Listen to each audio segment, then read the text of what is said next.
A carne é fraca, mas o Espírito que habita em mim quer abençoar a tua vida. Então eu vou prosseguir firme até o fim, para o alto, por você, porque Jesus te ama. Amém?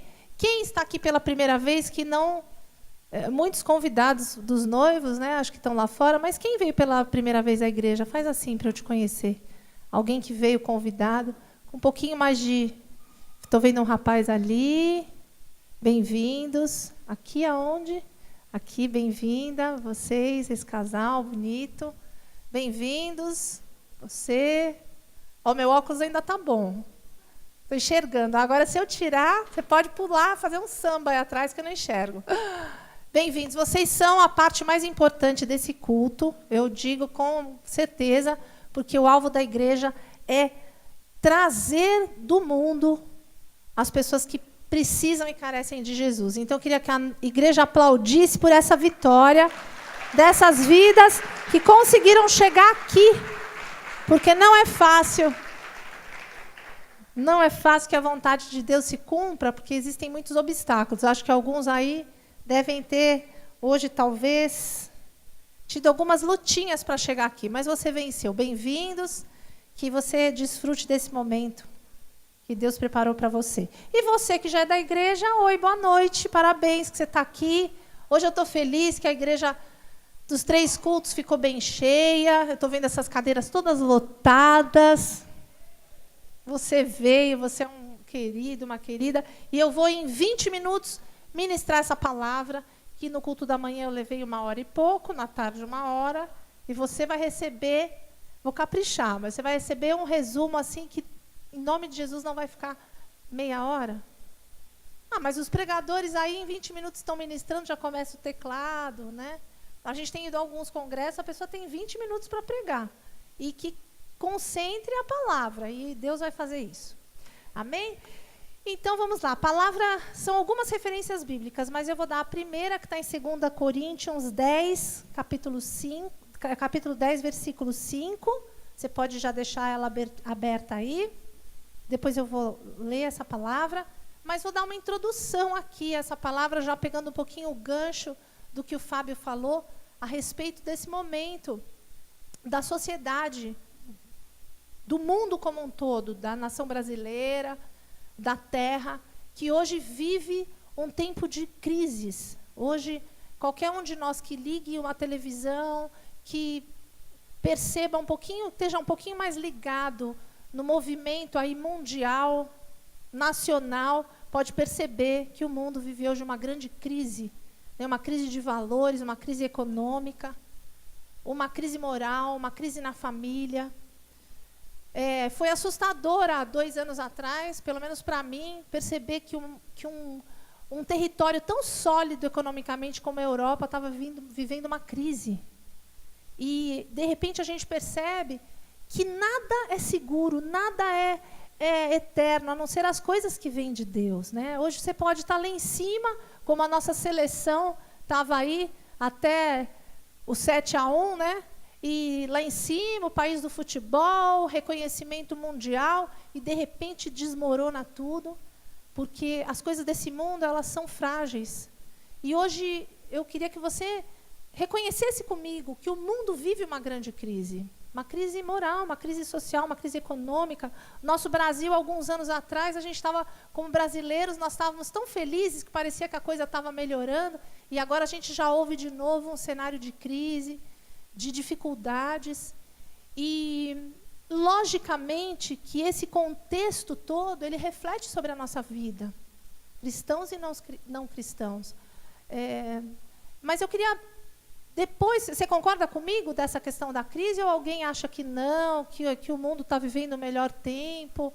E nós estávamos lá no congresso agora, na Coalizão Apostólica, e a apóstola Valnice Milhomens, ela deu uma palavra linda, todas as palavras envolvendo a unidade do corpo de Cristo, o compromisso da igreja com a sociedade, uma igreja inteligente, uma igreja que sai daquele contexto de ser uma igreja que só fica adorando a Deus. Só não, né? Porque isso é o requisito mínimo para o cristão.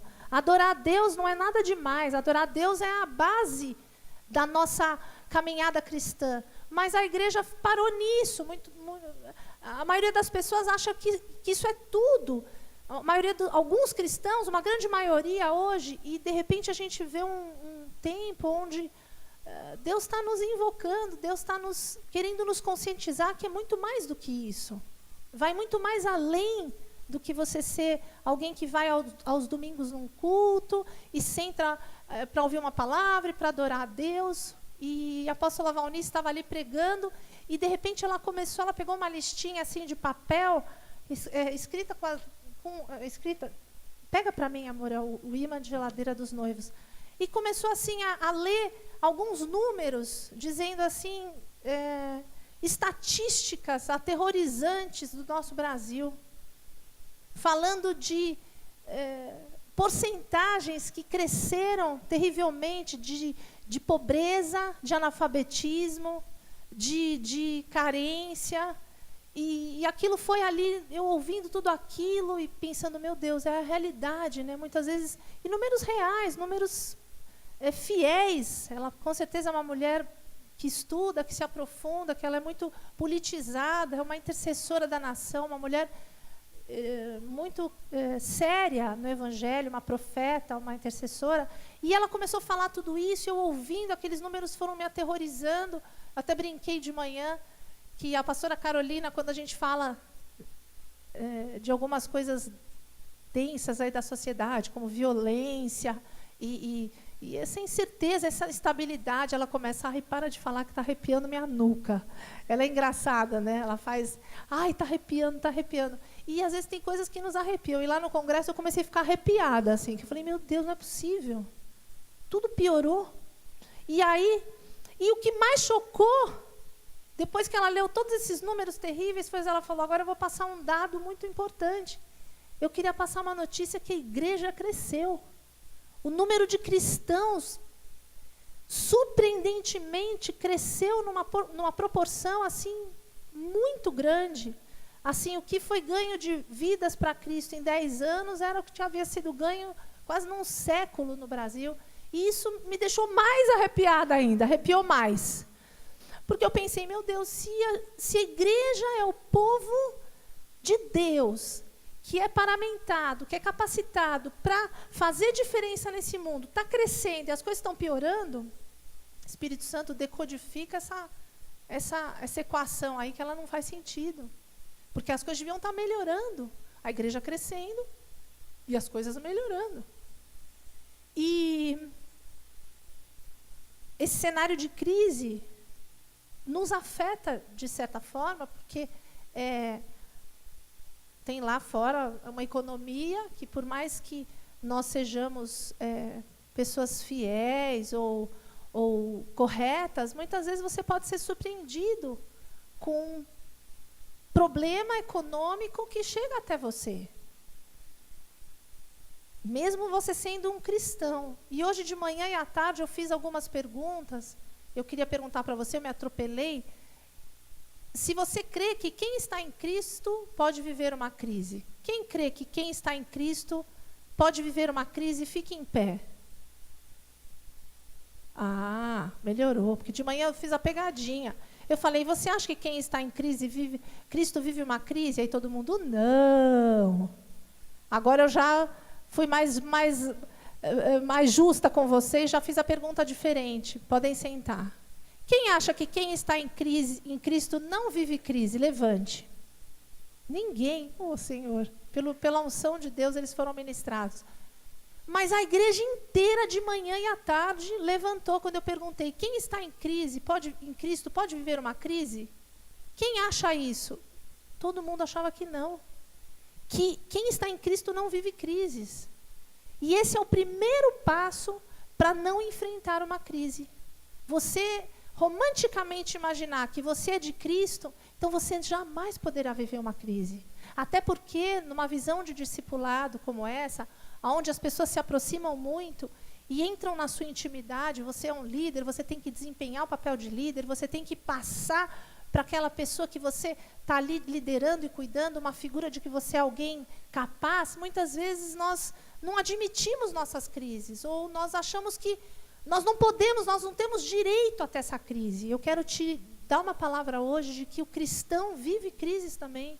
Porque ele vive numa sociedade em crise. Jesus falou que no mundo nós teríamos aflições. E a igreja fica romanticamente crendo de que eu estou em Cristo, então eu não tenho crises, eu não posso ter crises, eu não posso ter conflitos, eu tenho que sempre ser uma pessoa que sorri, que diz que está tudo bem, e tem que ser. Eu sou uma pessoa que eu me considero uma pessoa otimista. Alguém já me viu entrando abatida aqui na igreja, assim? Não estou legal, gente, dá licença. Não, eu sorrio, eu beijo as pessoas, eu quero sempre passar algo bom, mas eu admito que eu tenho as minhas crises. O meu marido, que é o apóstolo da igreja, que teoricamente tem que ser a pessoa mais saudável emocionalmente, tenho certeza que ele tem as crises dele, não tem, amor? Suas crises, seus desafios pessoais. Eu tenho um exemplo de manhã que nós estamos dando um grande passo agora para a conquista do novo templo, para a construção do templo. E às vezes as pessoas pensam, mas um apóstolo, né, vai seguro, deve ter lá um caixa maravilhoso, já tudo estruturadinho para a construção desse projeto, já está tudo muito seguro. Não, é totalmente pela fé. E quando você faz algo por fé, você pode ter crises. Eu tenho algumas crises nesse processo de dizer, meu Deus, né? Só que eu olho para um homem que também deve ter as dele, mas se mantém firme ali, sabendo que Deus vai agir, que Deus vai operar. Então, quero voltar para o raciocínio para você acompanhar e você acordar, para você poder vencer esse mundo que está em crise. Mas para você vencer esse mundo que está em crise, você primeiro precisa reconhecer que um cristão pode viver crises e sair da ideia e relaxar e tranquilizar-se. Olha para a pessoa que está do seu lado e fala, puxa, eu posso viver uma crise. Porque às vezes você fica receosa de transparecer que você está tendo uma dificuldade, às vezes financeira, ou uma crise em casal. E a palavra crise é tão difícil, porque parece que crise é uma tragédia, mas às vezes é uma tragédia mesmo. Que o cristão que não está vivendo uma crise é porque ele já venceu uma luta, uma batalha, aquela batalha, e com certeza ele terá outras que ele terá que vencer. Todo cristão vitorioso, ele venceu uma batalha. O reino de Deus é conquistado com esforço. Não existe essa mágica que você imagina, então, que você entrou na igreja, sentou no banco, recebeu a salvação e está tudo consumado. Não é assim. Mas para vencer essas crises, existe um grande inimigo que nós precisamos vencer primeiro. Você se arrisca a dizer quem é? Nós mesmos. Gente, vocês ouviram a palavra, né? De manhã todo mundo, é o diabo. Falei, o diabo, a gente dá mais bola para ele do que ele merece. Porque muitas vezes tudo é o diabo. Né? O diabo que fez tudo. O diabo que lançou aquele dardo inflamado de longe e me pegou. Né? Eu estava quietinho no meu canto, ele foi lá. E não, um dos grandes inimigos, acho que o maior, somos nós mesmos. Porque para vencermos a crise, nós temos que nos vencer. E uma crise é um momento de dificuldade. Sabe o que o Aurélio diz? O dicionário Aurélio a respeito de crise? Ele diz o seguinte, que crise é uma fase difícil. Alguém está vivendo uma fase difícil?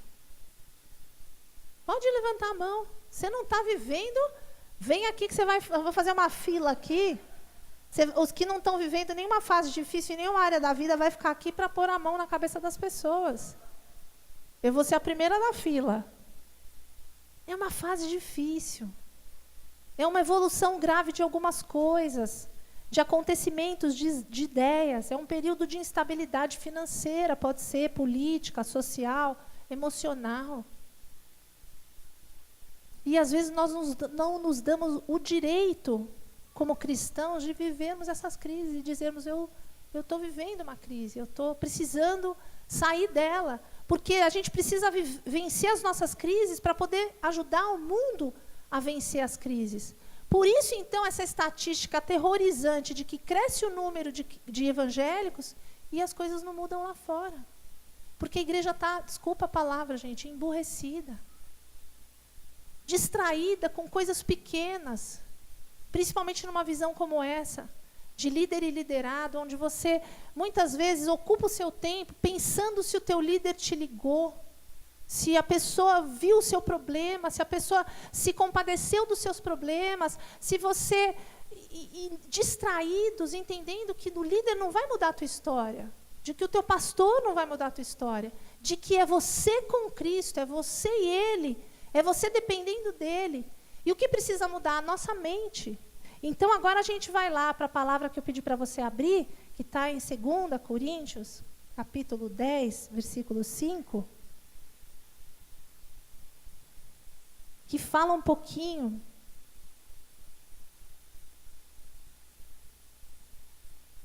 Vou ler a partir do 3, 10, 3.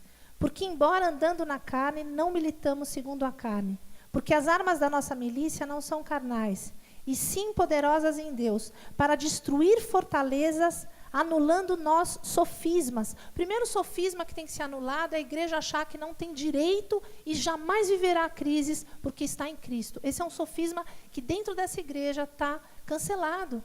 Mas ninguém vai viver a crise e dizer eu tenho direito de viver a crise e ficar declarando essa crise, é só proclamando essa crise. Não é proclamar a crise, nem tampouco fingir que não vê a crise, é trabalhar para vencê-la. E o primeiro passo para trabalhar para vencê-la é vencendo a nós mesmos. Então a Bíblia diz, para destruir fortalezas, anulando nossos sofismas, e toda altivez que se levante contra o conhecimento de Deus, e levando cativo todo pensamento à obediência de Cristo. Muitas vezes o que nos paralisa são os nossos pensamentos errados a nosso próprio respeito. Que eu não posso, que eu não tenho direito, que eu não consigo. Às vezes, pensamentos que vêm fruto da nossa educação, daquilo que nós ouvimos falar a nosso respeito. Às vezes, nossos pais nos sentenciaram. Nós crescemos ouvindo palavras de derrota, palavras que nos colocaram para baixo. Outros não conseguem vencer suas crises, porque a fortaleza não é de baixa autoestima, é uma fortaleza de altivez, onde a pessoa acha que ela é melhor que todos. Porque às vezes foi uma criança que foi super mimada, super paparicada, onde tudo que ela queria e precisava, os pais davam. Ela foi uma criança rebelde, uma criança que não teve limites, então ficou alguém altivo. É uma fortaleza também. Então nós precisamos receber de Deus os pensamentos dele e colocar os nossos pensamentos cativos a Cristo, a obediência de Cristo. Esse versículo fez muito sentido na minha vida, porque quando eu falava que os meus pensamentos tinham que estar cativos à obediência de Cristo, eu via como se fosse uma mão entrar na minha cabeça, arrancar aquele pensamento contrário e prender mesmo. A Bíblia deixa bem claro, pensamentos, levando cativo todo pensamento. Cativo não é tirando, soprando, dando um soprinho no pensamento, não, é levando cativo. Preso, você pega aquilo e manter cativo é pegar aquele pensamento, às vezes de derrota, às vezes de não crer que você pode, que você já chegou, o máximo que você está vivendo é aquilo que é o máximo que Deus já tem para você, você é pior que as pessoas, você não é tão bom quanto as pessoas, você não tem os direitos que as outras pessoas têm de ser feliz, é pegar tudo isso e manter cativo, dizer as vitórias são para mim, eu creio no que Cristo crê que eu sou. Eu vou viver o que Cristo diz que eu vou viver. E a Bíblia é toda recheada de palavras de vitória, de palavras de conquista. Isso é legado nosso, isso é promessa para nós. Então as coisas estão distorcidas. Porque eu digo assim, quando nós não admitimos nossas mazelas de alma, nossas crises interiores, nós não podemos lutar contra elas. Eu dei um exemplo hoje de manhã, por exemplo, que se você não tem consciência de que tem um ladrão no quintal da sua casa, você deixa a porta aberta, você fica relaxado, né? Você descontrai, você está lá. Aí vamos imaginar que o vizinho ligue para você e diga assim, Cláudia não, Maria, né? Deixa o ladrão para o outro. Maria não, fulana de tal, né? Olha, eu estou olhando pela janela e estou vendo que tem uma gangue no quintal da tua casa. Não é porque você é cristão que você vai dizer, jamais, não acredito, eu sou de Cristo.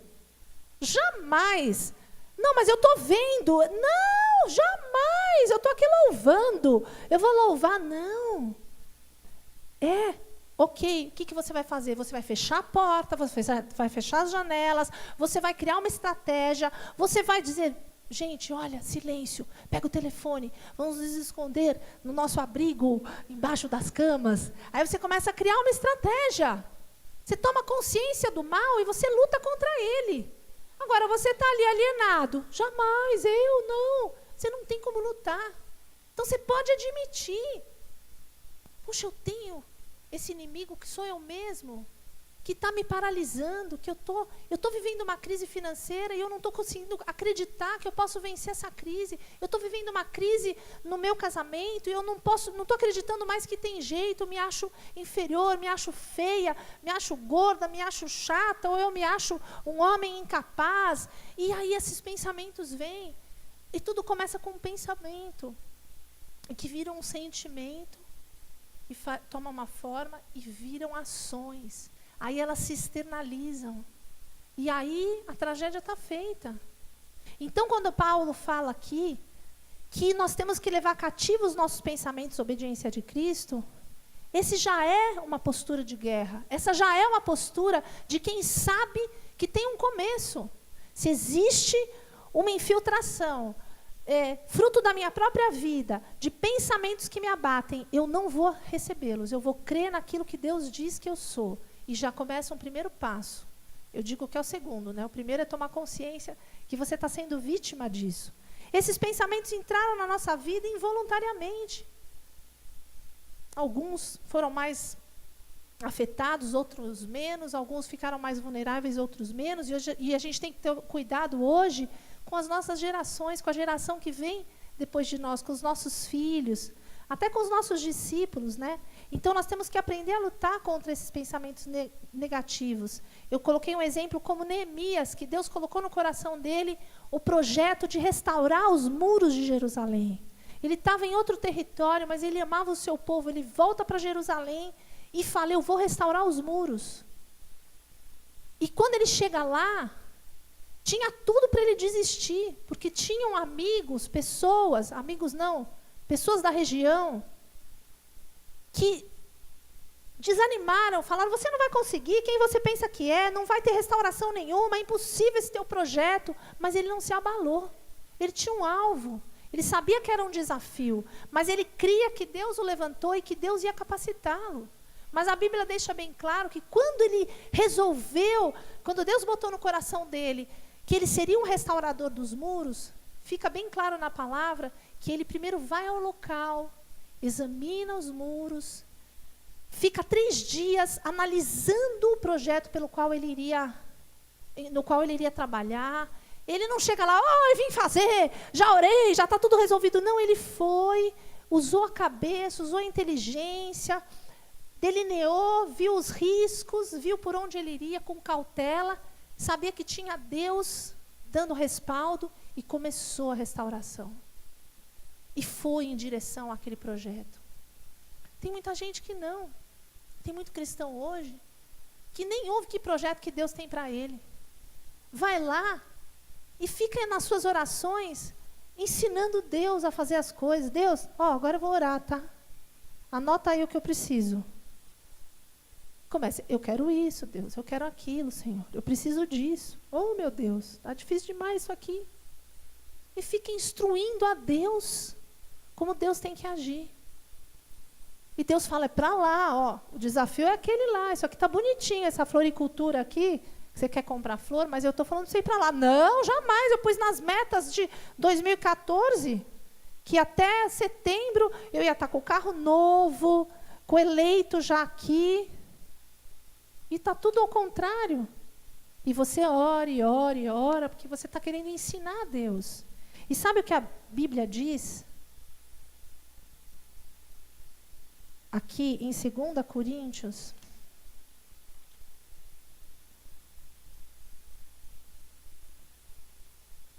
(2:16), diz assim, Pois quem conheceu a mente do Senhor, que o possa instruir? Nós, porém, temos a mente de Cristo. Quem conheceu a mente do Senhor que o possa instruir? Tem muito cristão querendo instruir a Deus como Deus deverá agir para com ele. E, na verdade, a Bíblia diz que nós temos que ter a mente de Cristo. É para viver uma prova? Eu vou viver essa prova e vou superar essa prova. Eu não vou, durante a prova, criar situações que eu vou sair da igreja. Eu coloquei que eu tinha que ter o meu eleito até 31 de dezembro, é 28 de dezembro, ele não chegou. Chegou um moreno, mas eu pus loiro. Será que Deus não ouviu? E fica um povo, uma igreja emburrecida, uma igreja dando comandos a Deus, e às vezes Deus tem mais para você. Às vezes não, sempre. Em geral são desafios grandes, mas eu te digo uma coisa, se você disser sim, Senhor, eu recebo a sua mente em mim. Eu coloco os meus pensamentos cativos ao teu, eu recebo o teu projeto e eu vou em direção a ele, sabendo que o Senhor me respalda, por mais difícil que seja, eu sei que eu vou ter vitória. Essa é a postura do cristão. Essa tem que ser a nossa postura. E Deus vai mexer com as suas estruturas a partir de hoje, para você começar a saber que tem que ter muito trabalho que depende de você, que vai muito além da oração, porque às vezes as pessoas falam, mas eu estou orando, eu venho na oração das 6 da manhã, eu já fiz jejum de Esther, eu já raspei a cabeça, eu fiz voto voto X, eu já fiz tudo e não acontece, porque muitas vezes são pequenas atitudes de perdão, de amor, de compaixão, de deixar de murmurar, de se render àquilo, de fazer o que Cristo faz, de amar o que Cristo ama. Olha o que eu coloquei aqui, uma referência bíblica que eu peguei sobre ter a mente de Cristo. Ter a mente de Cristo, que está contido nesse versículo, que fala, quem pode conhecer ao Senhor a ponto de instruí-lo? E aí diz, nós, porém, temos a mente de Cristo. Eu não tenho que ensinar nada para Deus. Ele é que tem que colocar em mim os seus pensamentos. E o que é ter a mente de Cristo? Ter a mente de Cristo significa conhecer sua vontade. E seu plano redentor, amém. Quem conhece o plano redentor?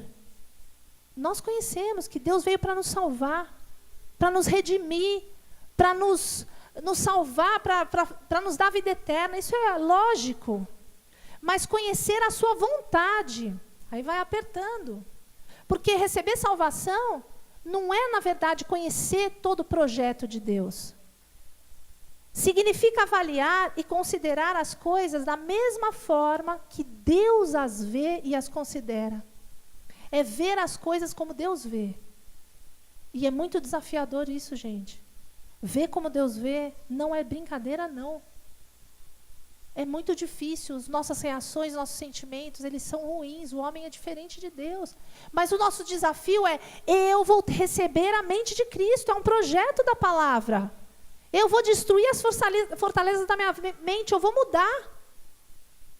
A gente só acredita que, olha, esse aí fumava 10 baseados por dia, bebia 1 litro de pinga, a gente olha como ele mudou.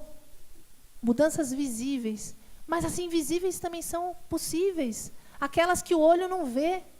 Mas são possíveis porque Deus opera no visível e no invisível. Só que o invisível, ele fica muitas vezes escondido. Então a gente parece que ali não precisa mudar nada.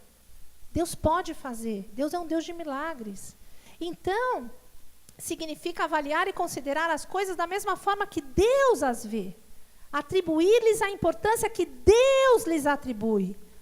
Amar o que Deus ama e detestar o que Deus detesta.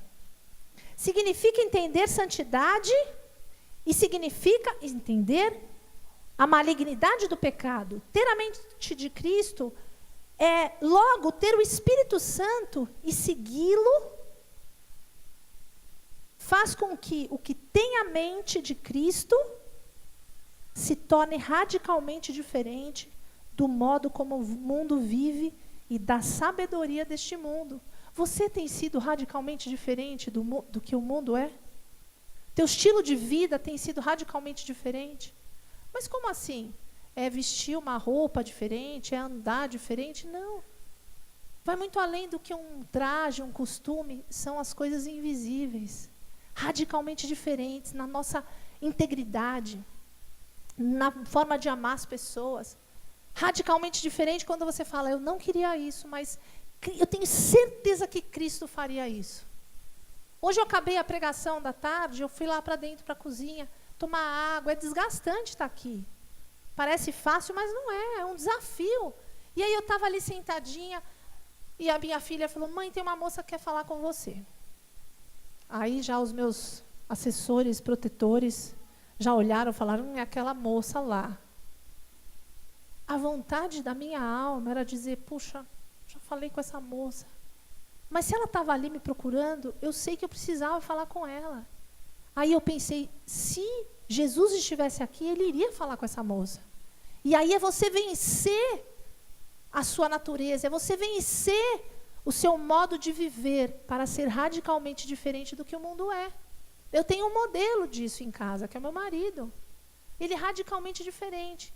E eu tenho que ficar lá, olhando para aquilo e falando, Senhor, é um desafio, mas eu vou olhar para ele como um modelo a seguir. E eu sei que eu tenho muitas coisas maravilhosas para ele seguir também em mim, claro. Não é, amor? É verdade, ó. Ele falou que é verdade. Fala alto para todo mundo ouvir, brincadeira. É verdade. Moral, moral. Mas eu olho e falo, é um desafio. Nesse desafio do templo, eu já falei disso agora? Fala de novo? Eu já nem sei que hora que eu falei do desafio do templo. No desafio do templo, eu falo assim, o quê? Eu só ouço assim as reuniões, orçamento do ar-condicionado.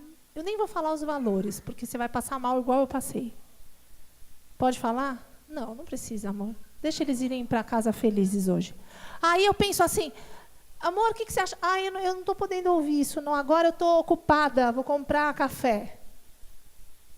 Porque é tão aterrorizante. Mas aí eu olho para um homem que, eu conheço meu marido, eu sei quando ele está com algumas preocupações, mas eu vejo que ele, rapidamente, ele administra os pensamentos e já pega o pensamento, vem cá. Pensa que você vai aonde, hein? Você vai ficar cativo agora. Não é diabo embaixo do pé, não. É os nossos próprios pensamentos.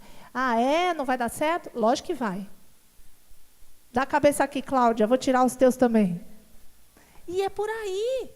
E você imediatamente saber, estou no caminho, fazendo por Deus, alicerçado em princípios, tenho feito o que eu consigo o meu melhor, porque ninguém é perfeito. Então você crê que Deus vai operar, que Deus vai te ajudar.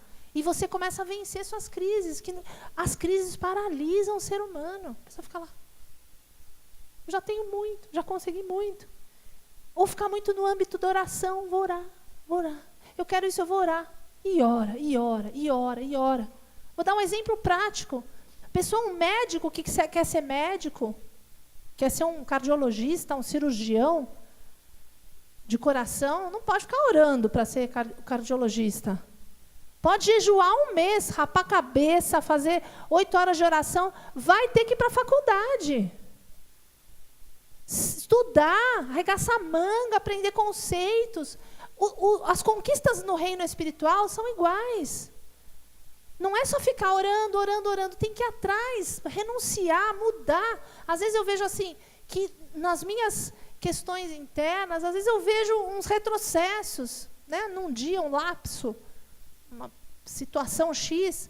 Aí é tão bom você tomar consciência dos retrocessos naquele momento e rapidinho, durante o dia mesmo, vai deixar o retrocesso durar uma semana, reconsertar, reavaliar, vencer, se superar, receber a mente de Cristo, ter coragem de admitir que errou. As pessoas não têm coragem de mudar de pensamento. Eu sou isso até o fim, não mudo, morro, mas não mudo. Burrice. Admitir. Porque o mundo vai mudando, a gente tem que mudar, a gente tem que renovar nossa mente, a gente tem que arrumar nossa casa. A nossa casa... Quem está precisando fazer reforma em casa? Opa, todo mundo, eu também.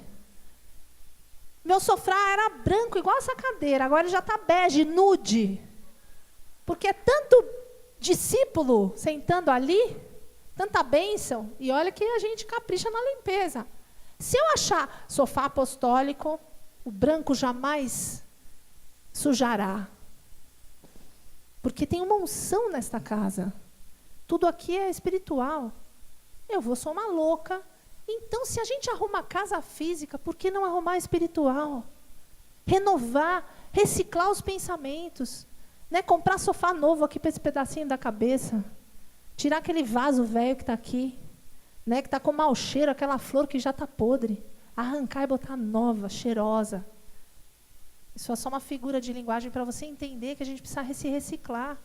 Admitir os nossos erros. Pedir perdão para Deus e fazer a diferença. A igreja só vai poder ajudar esse mundo a vencer essas crises quando ela assumir que tem crises e vencer suas próprias crises. Parar com meninice, parar com criancice. Né? Ficar nessa visão boba de... Né? Outro dia alguém... Você nem me ligou, você nem me... Era o meu desaniversário. Mentira. Sabe aquele negócio de desaniversário? É uma data do mês que não é... Estou brincando, mas tem gente quase entrando nessa. Faz aniversário 20 de março, 20 de abril, a líder tem que lembrar, porque todo dia 20 tem que lembrar. Amadurecer. Crescer. Falar, Deus, o Senhor quer me usar. Tem pessoas aí sendo mortas, indo para o inferno. Famílias destruídas muito perto de nós, às vezes familiares, e a gente preocupado se o líder telefonou, se Deus vai me dar a lista inteira que eu fiz. Um evangelho egocêntrico, um evangelho egoísta. Vamos mudar, pessoal, vamos mudar. É isso, falei 20 minutos, né? Deu certo? 40. Amém. Agora eu vou só falar, meu Deus, 15 para as 10. Eu vou só falar um pensamento de um homem valiosíssimo para a humanidade, que é Albert Einstein, que falou um pouquinho sobre a crise, só para a gente ir com essas duas falas aqui para casa. Ele disse assim, que a crise é a maior bênção que pode acontecer às pessoas e aos países, porque a crise traz progressos. E é na crise que nascem os inventos, os descobrimentos e as grandes estratégias. É na crise que aflora o melhor de cada um, porque sem crise, todo vento é como uma carícia. Falar da crise, somente falar, é promovê-la. Calar-se na crise é exaltar o conformismo. Em vez disso, trabalhemos duro. Acabemos de uma vez com a única crise ameaçadora, realmente ameaçadora, que é a tragédia de não querer lutar para superá-la. Amém? Olha que lindo. Um homem que usou a cabeça, um pensador, um cientista, que depois, mais tarde, fala que todo aquele que se dedica ao estudo da ciência chega a convencer-se que nas leis do universo se manifesta um espírito sumamente superior ao do homem, e perante o qual nós, com os nossos poderes limitados, devemos humilhar-nos. Até um homem, um cientista, que eu creio que morreu ateu, mas por usar a inteligência, a cabeça, raciocinar a igreja, refletir sobre as coisas desse mundo, ele chega a conclusões, às vezes, melhores do que a igreja, que fica distraída, achando que o evangelho é romance. Não, a igreja tem que entrar em todas as esferas, entrar na política, entrar na economia, entrar na educação. Tem muito mais para nós. Isso aqui é só uma escolinha para a gente sair por aí fazendo a diferença, mas a gente precisa se vencer. Amém? É isso. Vá hoje para casa disposto a mudar, disposto a vigiar, disposto a colocar essa natureza que tem impedido Deus de agir sobre você, de te dar suas conquistas, de você subjugar essa natureza, vencer e fazer a diferença. Amém?